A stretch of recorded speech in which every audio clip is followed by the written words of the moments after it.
Okay, time to get the start working on the rebate and getting the pickups routed in.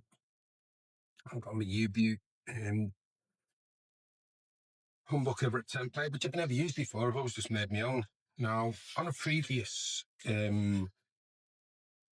drawing I had, I made me templates, and it shows the pickups as being here, but I've just measured off my other 59, and they're actually 90 mil back, which could look a bit far up.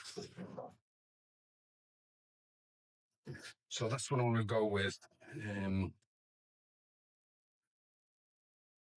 Make sure they're nice and square. And that's where I'll put the pickups. Right there. And then I'll do the requisite distance back from the other one, but I might actually have them a little bit closer so I've got a bit more space from the bridge or the Jonathon bridge, if you will, to the pickup itself. Let's crack on.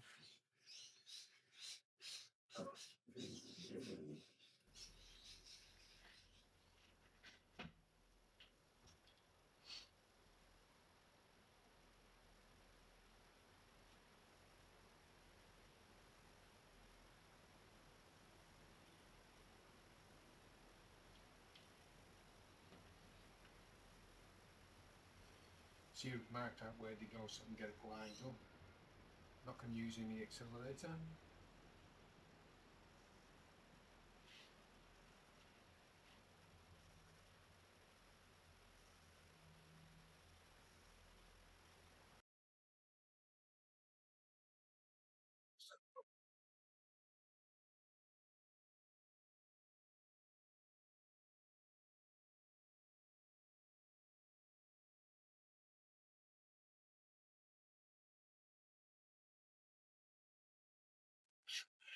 Just let that dry now.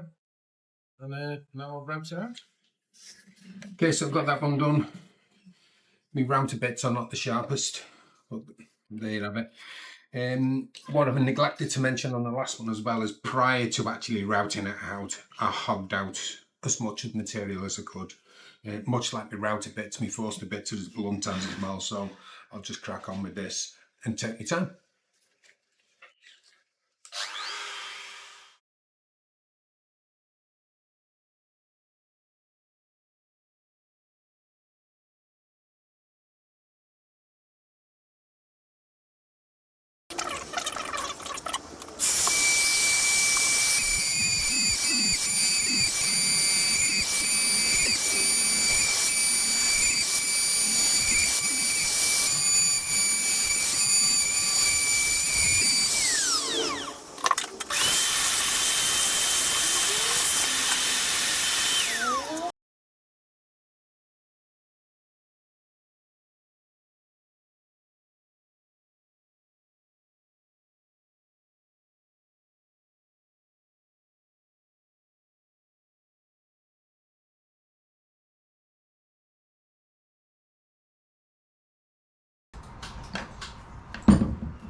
And there we go.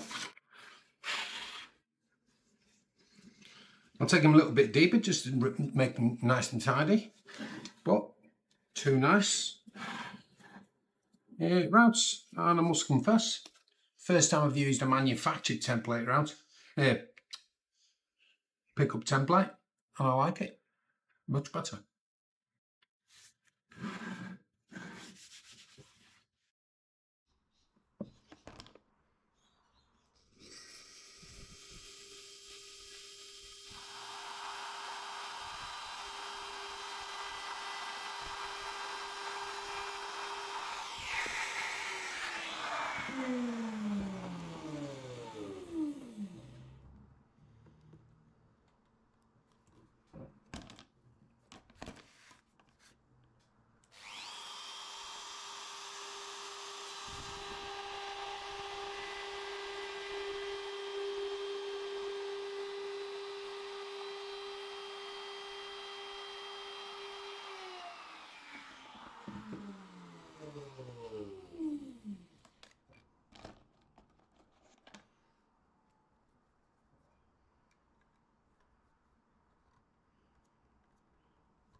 Brilliant.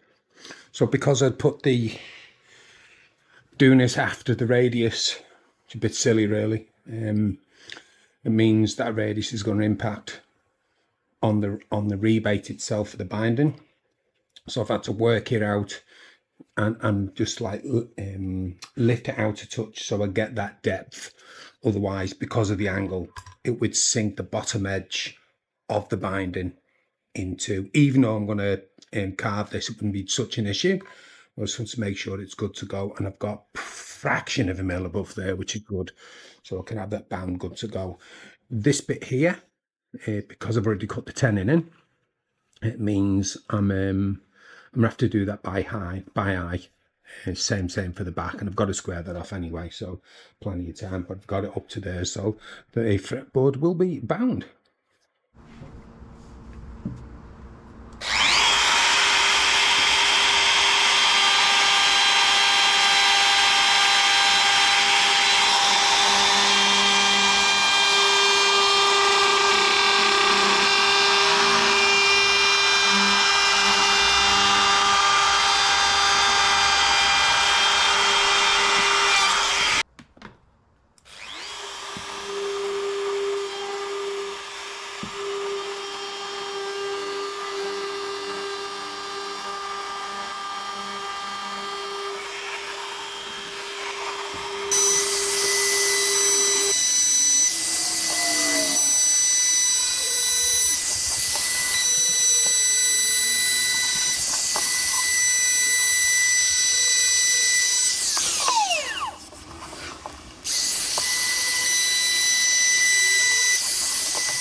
Nice.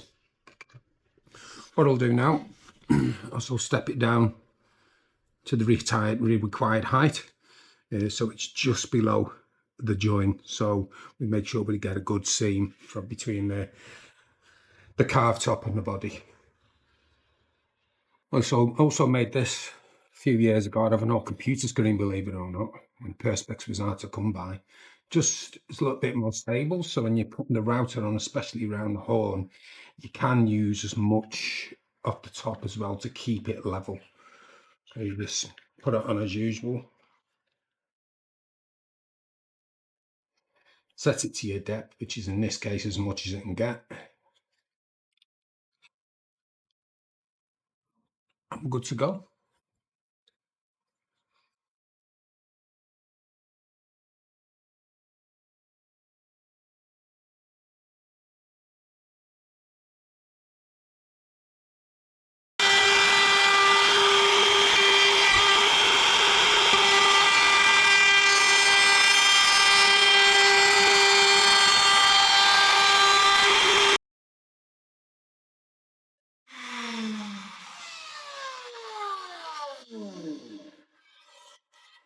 As you can see, a nice clean rebate, especially around the horn.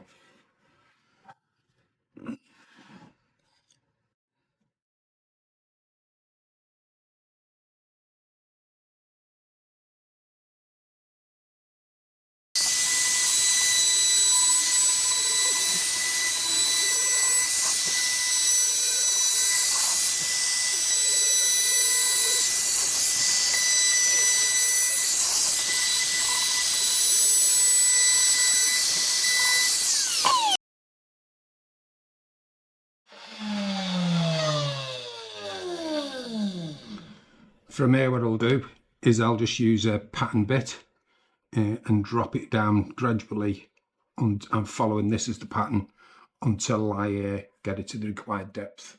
No need to watch that.